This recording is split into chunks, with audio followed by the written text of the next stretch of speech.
আসসালামু আলাইকুম ওয়া রাহমাতুল্লাহি ওয়া বারাকাতুহু। ইন্নাল হামদালিল্লাহ ওয়াসসালাতু ওয়াসসালামু আলা রাসূলিল্লাহি ওয়া বা'দ। সম্মানিত প্রিয় উপস্থিতি, বিশেষ করে আমার ছোট ছাত্র ভাই অথবা বোনেরা যারা আছো, তোমরা সহজে কিভাবে হিফজ মুখস্থ করবে, কোরআন মুখস্থ করবে, পড়া মনে থাকবে, তাদের জন্য আল্লাহর কোরআনের একটা বিশেষ গুরুত্বপূর্ণ, ফজিলতপূর্ণ, বরকতপূর্ণ একটা আয়াত আজকে এই ভিডিওতে শেয়ার করব। এই আয়াতের আমল কোনো ব্যক্তি যদি করে, আল্লাহ পাক তাকে তার মাথার মধ্যে দ্রুত সময়ে, অল্প সময়ে পড়া ঢুকায় দেবেন ইনশাআল্লাহ। সহজে কোরআন মুখস্থ হবে এমনই একটা আয়াত আজকে এই ভিডিওতে শিখিয়ে দিব। সাথে যুক্ত আছে আমি মুফতি জুবায়ের বিন ইমাম। ভেরিফাই চ্যানেলের ডিসক্রিপশন বক্সে ক্লিক করলে আমার পেজ এবং আইডি আসবে। এটা ছাড়া আলাদা অন্য কোনো পেজ নেই, আইডি নেই, ইমো নেই, হোয়াটসঅ্যাপ নেই, টিকটক নেই। নাম ছবি দেখে বিভ্রান্ত হওয়া যাবে না। প্রত্যেক ভিডিওতে আলাদা আমি সাবধান করি, সতর্ক করি।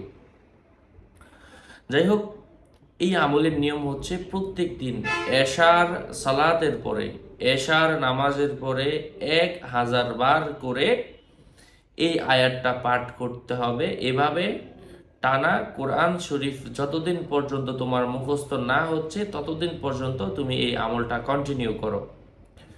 আয়াতটা হচ্ছে আল্লাহ তাআলার কোরআনের খুবই বরকতপূর্ণ একটা আয়াত।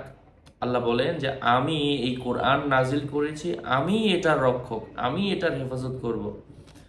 তবে যে বান্দা অথবা যে বান্দি এটা মহব্বত করে পড়বে, আল্লাহ পাক তার অন্তরের মধ্যে কোরআনুল কারীম সহজে যেন ধারণ করতে পারে, তার অন্তরকে ইসলামের জন্য, কোরআনের জন্য তার বক্ষকে আল্লাহ পাক উন্মুক্ত করে দিবেন।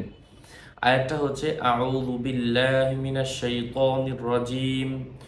ইন্না নাহনু নাহনু ইন্না নাহনু নাযালনা যিকরা ওয়া ইন্না লাহু লাহাফিজুন। ইন্না নাহনু নাযালনা যিকরা ওয়া ইন্না লাহু লাহাফিজুন। আল্লাহ পাক আমলের তৌফিক ফরমান। আরও আপডেট পেতে সাথেই থাকবেন। সকলের মঙ্গল কামনা করে এখানেই শেষ করছি। দেখা হবে অন্য কোনো এপিসোডে। আসসালামু আলাইকুম ওয়া রাহমাতুল্লাহি ওয়া বারাকাতুহু।